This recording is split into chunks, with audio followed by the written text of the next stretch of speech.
सम्पूर्णमा नमस्कार।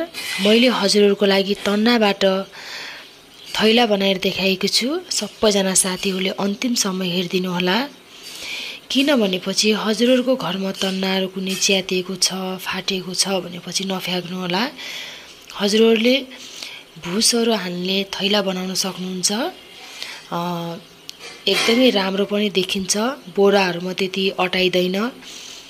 हजुरहरुले तन्नाबाट यसरी बनाउनु भो भनेपछि एकदमै धेरै अट्छ। हजुरले अरहरको भुस,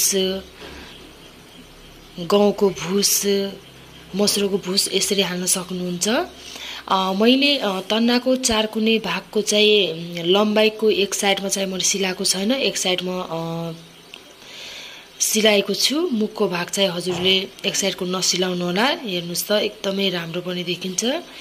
मैले यसरी भिडियो बनाएर पनि देखाएको छु। हजुरहरूले यसरी बनाउन सक्नुहुन्छ। हस्त।